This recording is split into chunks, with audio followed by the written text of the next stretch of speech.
এখানে মলে ঘোরার পরে এখন আমরা এই যে দেখছো এই বিল্ডিংটা, তো এখানে একটা রেস্টুরেন্টে টিনা দিদি আমাদেরকে নিয়ে গেছিলো। তো ওখানে আমরা খেতে গেছিলাম, রাত্রের ডিনার এখানেই ছিল আমাদের, এখানেই আমরা রাত্রের ডিনারটা সেরেছি। এই রেস্টুরেন্টটা খুব সুন্দরই ছিল, ইন্টেরিয়ারটা খুব ভালো করেছিল, আমরা অনেক সুন্দর সুন্দর ফটোস তুলেছি, ভিডিওস তুলেছি, আর ফুডগুলোও খুব ভালো ছিল। আমি 10/10 দেবো বলতে গেলে, ফুডগুলোতে খুব ভালো ছিল। কী নাম ছিল সেটা আমি ভুলে গেছি, বাট হ্যাঁ খুব টেস্টি ছিল খাওয়াগুলো। এখানে দেখো এটা আমরা ফায়ারি চিকেন নাকি অর্ডার করেছিলাম, ভুলে গেছি আমি, কতদিন আগের ব্লগ এখন শেয়ার করছি, ভুলবই তো। তো দিদিভাই এখানে বলছিল যে খুব টেস্টি হয়েছে, ওর মকটেলটাও খুব ভালো ছিল আর কি। তখন আমাদের খাওয়া দাওয়া শেষ, এখন আমরা বাড়ি ফিরছি।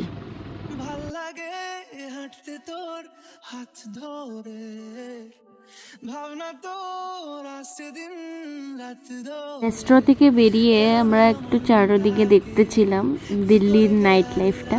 তো আমরা বেশি টাইম ছিলাম না, দেখে দেখে তারপরে তো বাড়ি এসে পড়েছি।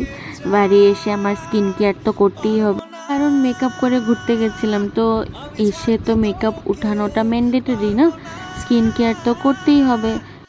জানো তো আমি আগে না একদম স্কিন কেয়ার করতাম না। আমি যদি কোথাও যেতাম মেকআপ করে, তো ঘরে এসে আমি সেই মেকআপটা না তুলে ঘুমিয়ে পড়তাম। সকালে উঠে যখন ফ্রেশ হতাম তখনই যে আমি ফেসটাকে ওয়াশ করতাম। তো তারপরে এইভাবে চলতে চলতে আমার মুখের মধ্যে খুব ছোট ছোট ছোট ছোট পিম্পলস উঠে গেল। তো তারপরে আমি একজন স্কিন স্পেশালিস্ট মানে ডক্টরকে কনসাল্ট করেছিলাম। তো উনি আমাকে কিছু মেডিসিনস দেয়, তো আবার কিছু ক্রিমও দিয়েছিল। তো সেসব ইউজ করার পরে আমার স্কিনটা আগের থেকে এখন একটু বেটার হয়েছে। তো তারপর থেকে আমি এখন রেগুলার স্কিন কেয়ারের রুটিন আমি একদম মানে ফলো করছি। প্লাস যখনই আমি মেকআপ করি তখন এসে আমি আগে ফেসটা ওয়াশ করি। এখন যাচ্ছি ঘুমোতে, টাটা বাই, আরও অনেক ব্লগ আসছে।